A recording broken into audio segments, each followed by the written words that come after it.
Assalamualaikum. Jumpa lagi di Biologi bersama Bu Ulin.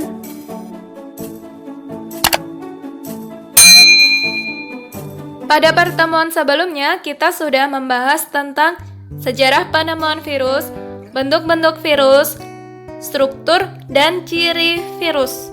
Bagi kalian yang belum memahaminya, bisa dilihat lagi video virus part 1. Pada video sebelumnya, kita sudah mengetahui bahwa virus merupakan makhluk peralihan, yaitu dapat dikatakan sebagai benda mati dan juga dapat dikatakan sebagai makhluk hidup.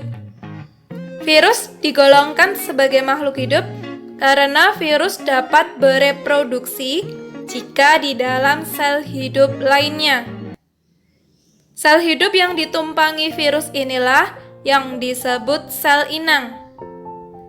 Sel inang virus dapat berupa organisme mulai dari bakteri, protozoa, jamur, tumbuhan, hewan, hingga manusia.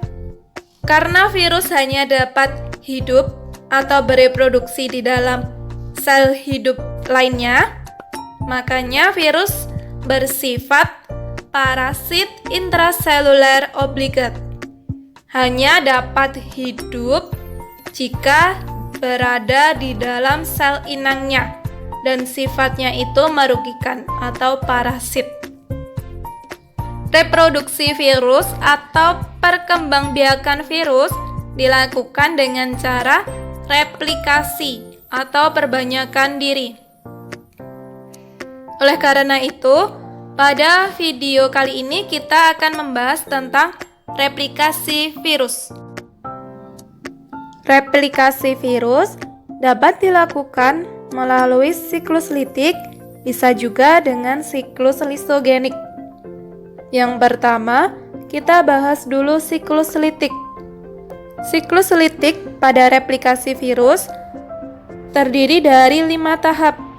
Yang pertama yaitu tahap adsorpsi atau penempelan. Yang kedua, tahap penetrasi. Yang ketiga, tahap sintesis atau pembentukan. Yang keempat, tahap perakitan atau tahap pematangan. Dan yang terakhir, tahap lisis. Skema siklus litik ini bisa kalian gambar di buku catatan kalian. Sebelum lanjut, kita pelajari dulu bagian-bagiannya. Di sini ada virus. Virusnya berupa bakteriofag, yaitu virus yang menyerang bakteri. Pada bakteriofag ini ada bagian kapsid. Di dalam kapsid ada DNA-nya. Kita ingat lagi bagian struktur bakteriofag pada minggu sebelumnya. Lalu ada selubung lehernya, ada serabut ekor, dan ada jarum penusuknya. Lalu di sini ada bakteri, yaitu sebagai sel inangnya yang akan diserang oleh virus. Di dalam tubuh bakteri ada asam nukleat atau materi genetiknya berupa DNA. Lalu pada permukaan bakteri ada yang berwarna kuning, yaitu sebagai reseptornya. Reseptor itu bagian yang dapat berinteraksi dengan virus. Jadi virus itu tidak dapat melekat, menempel di sembarang tempat, harus di tempat reseptor yang sesuai. Setelah mengetahui bagian-bagiannya, kita lanjutkan ke replikasi virus melalui siklus litik. Pada siklus litik, tahap pertama yaitu tahap adsorpsi atau disebut juga tahap penempelan.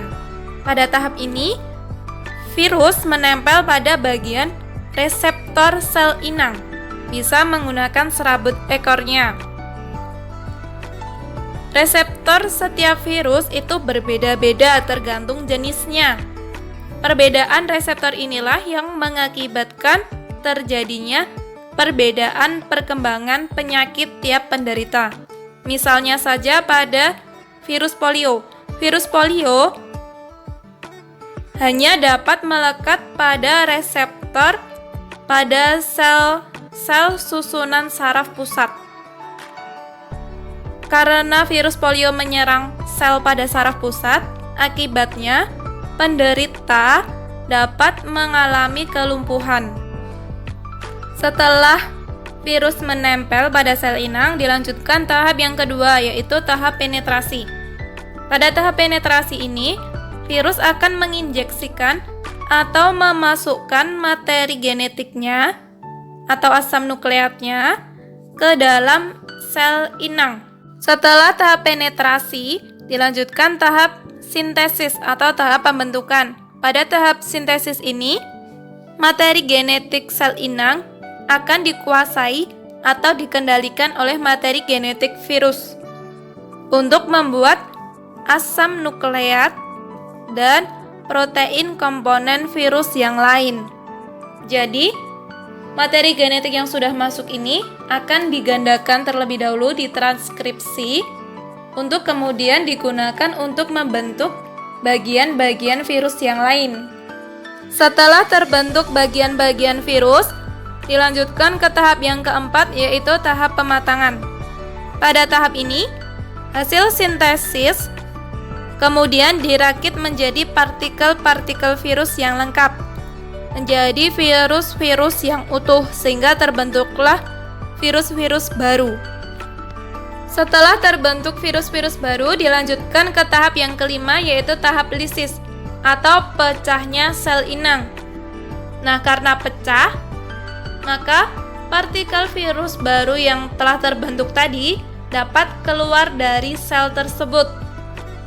Setelah keluar, akan menyerang sel-sel yang lain yang ada di sekitarnya. Karena sudah mengetahui tentang siklus litik, Ibu beri pertanyaan nomor 1. Saat menginfeksi sel inang, virus harus menempel pada area yang sesuai. Area menempelnya virus pada sel inang ini disebut titik-titik. Pertanyaan yang kedua, sel inang yang diinfeksi virus akan pecah dan mati. Hal ini terjadi pada tahap titik-titik. Selain siklus litik, replikasi virus juga dapat dengan siklus lisogenik. Pada siklus lisogenik, tahapan pertama dan tahapan keduanya sama dengan tahapan yang ada di siklus litik. Yang pertama yaitu adsorpsi, yang kedua penetrasi, yang ketiga penyisipan materi genetik, yang keempat pembelahan sel inang, yang kelima pemisahan materi genetik. Dalam keadaan tertentu, materi genetik yang sudah terpisah dapat memasuki tahapan dalam siklus litik. Skema siklus lisogenik ini dapat kalian gambar secara sederhana saja di buku catatan kalian. Untuk lebih memahami siklus lisogenik, coba perhatikan video penjelasan berikut ini. Yaitu yang pertama ada tahap adsorpsi atau penempelan, di mana virus menempel pada reseptor sel inangnya. Lalu yang tahap berikutnya itu tahap penetrasi. Virus menginjeksi atau memasukkan materi genetiknya ke dalam tubuh sel inangnya. Setelah materi genetik masuk di dalam sel inangnya, maka dilanjutkan ke tahap yang ketiga, yaitu penyisipan asam nukleat atau penyisipan materi genetik. Materi genetik virus akan menyisip atau masuk bergabung dengan materi genetik sel inangnya. Nah, gabungan antara materi genetik virus dan materi genetik sel inang ini disebut dengan provirus. Jika pada virus bakteriofag disebutnya profag. Setelah terjadi penyisipan materi genetik, dilanjutkan ke tahap yang keempat, yaitu pembelahan sel inang. Sel inang yang di dalamnya terdapat provirus akan mengalami pembelahan. Dari 1 membelah menjadi 2. Dari 2 membelah jadi 4 dan seterusnya. Pembelahan ini menghasilkan sel anakan yang memiliki provirus di dalam tubuhnya. Provirus di dalam sel anakan dapat menjadi aktif dan dapat memisahkan diri dari materi genetik sel inang untuk memasuki siklus litik.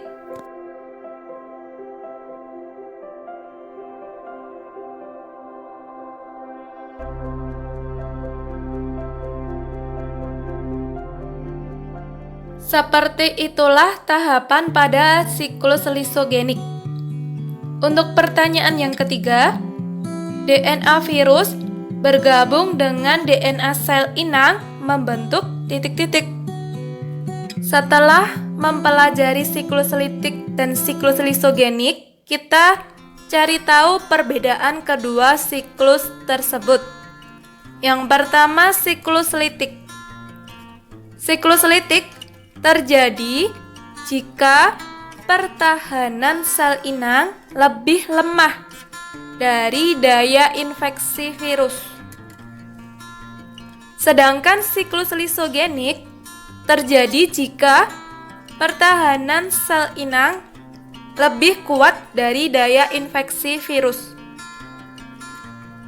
Perbedaan yang kedua yaitu pada siklus litik sel inangnya akan pecah dan mati atau terjadi lisis.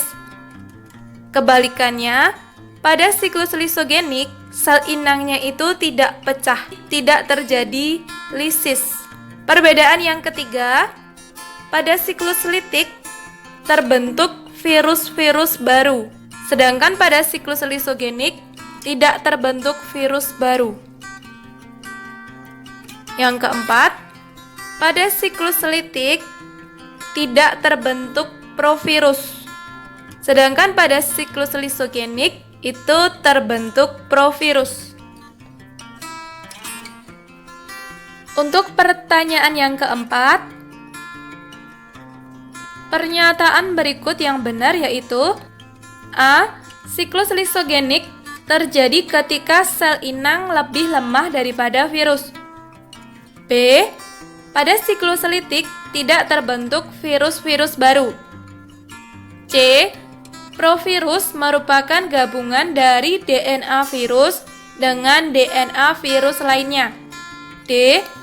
Pada siklus lisogenik, sel inang tidak mati, bahkan mampu membelah diri. Cukup sampai di sini dulu materi pada pertemuan hari ini. Jangan lupa dikerjakan dan dikumpulkan tugasnya. Kurang lebihnya Ibu mohon maaf dan terima kasih atas perhatiannya. Wassalamualaikum warahmatullahi wabarakatuh.